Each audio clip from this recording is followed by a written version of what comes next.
Hey guys, this is Cam Kelly, and we're going to be talking about Chapter 5 Uncertainty Avoidance. This sort of grabbed my attention because I actually talked about this first semester in one of my communications class, and I learned a little bit about it.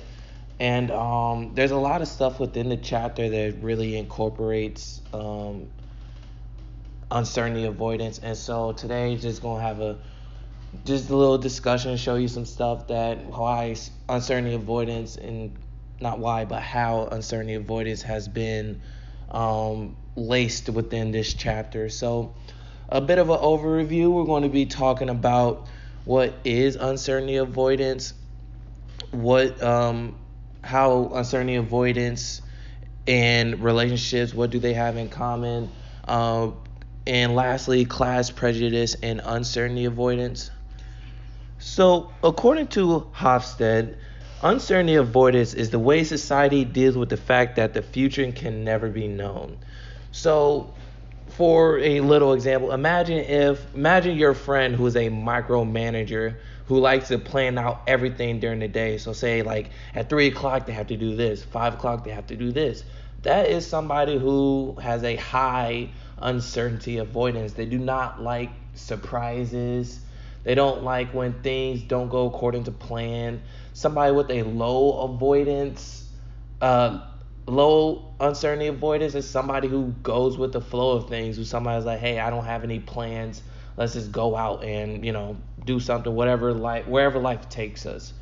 But to put this in a societal or cultural standpoint is when it's the extent in which members of a culture feels threatened by ambiguous or unknown situations. So, say in America, we are honestly scared of Muslims, and for a reason, a reason is one of them is 9/11, but more so we just don't fully understand the culture, fully know the culture. So that's one of those things is we have an uncertainty avoidance. That's an uncertainty avoidance example. And it's also just the fear of losing cultural identity. And once again, the U.S. in terms of integration, integrating schools back in the South when they feared that white students would underperform because there's black students or things of that nature. So that is the core essence of uncertainty avoidance. I went on the Hofstede Insight website, and here's just the country comparisons. It's just, so say we're looking at Russia, United States. As you see, Russia has a high uncertainty of avoidance, meaning they don't like change. They are very traditional. They like, they do things the quote unquote Russian way. Meanwhile, the U.S. has a low uncertainty avoidance.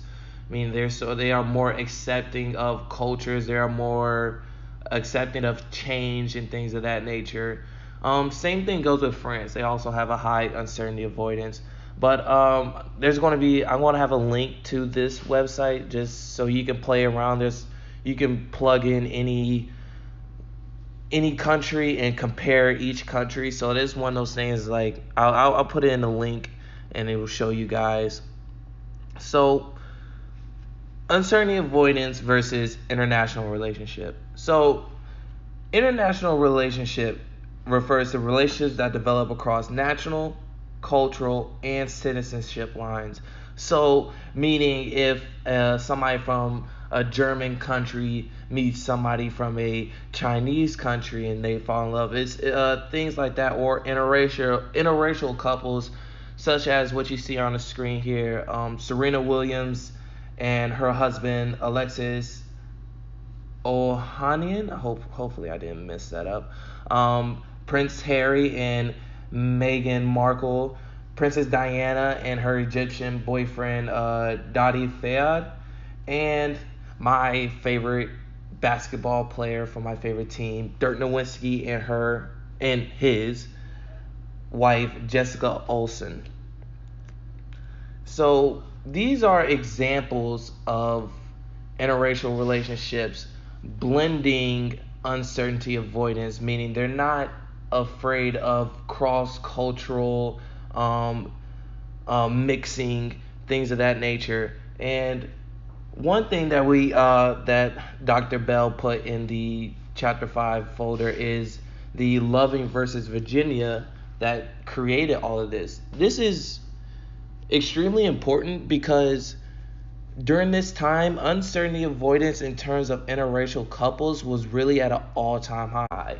So, background story is Richard Loving and Madrid Jeter married in Washington, D.C., and were later arrested 5 weeks later in Virginia, their home state, because it violated the Anti-Miscegenation Act that was in action during the Jim Crow laws. This later led to a Supreme Court hearing, and this ruled in favor of Richard Loving and Madrid Jeter. The Supreme Court ruled that it violated the 14th Amendment of the Constitution, and a quote from it is, "Marriage is one of the basic civil rights of man, fundamental to every existence and survival." So that was this was a huge case and a huge deal that now today in society is deemed okay to marry somebody outside your religious or ethnic background. So for modern day examples, we're going to look at things that actually that violate these type of beliefs. So what I have for you is two examples. One example coming from the Dallas, Texas area, an example that comes from the Russian, and an example in Russia. So for the example that came from that's in Dallas, Texas, a guy named Vickers Cunningham, a former criminal justice district judge, is running for Dallas County Commissioner, and he believed his core values were that his children should marry somebody from the opposite sex and somebody of Caucasian descent. He believed in it so much that he set up a living trust fund with a clause rewarding his children if they married a white person. Do you have a requirement for a trust fund for your kids that they marry within the white race or not marry someone outside of the white race? There are milestones set out in the trust. Again, I'm supporting what my beliefs are. I strongly support traditional family values, that if you marry a person of the opposite sex that's Caucasian, that's Christian, they will get a distribution. It doesn't prohibit anything, and it doesn't say you'll never get the money. You're just not going to get that milestone distribution. Does that make sense? Why did you want to put that in there? It's my religious belief that marriage is between one man and one woman, and I wanted to support my faith of being a Christian. This clearly did not sit well because this is racism in its core, and so the Dallas Republican Party announced a statement saying they wholeheartedly reject the racist behavior and language alleged in the campaign for Commissioner Court District 2. And the second example I have is an example from that happened right before the World Cup, and it was from a Russian lawmaker named Tamara. I'm not even going to try to pronounce her last name. And she said on a radio show on June 13th that if a Russian woman should get pregnant, it would be better if the father of the child was of the same race. She said, and I quote, if it's another race, then it's even worse.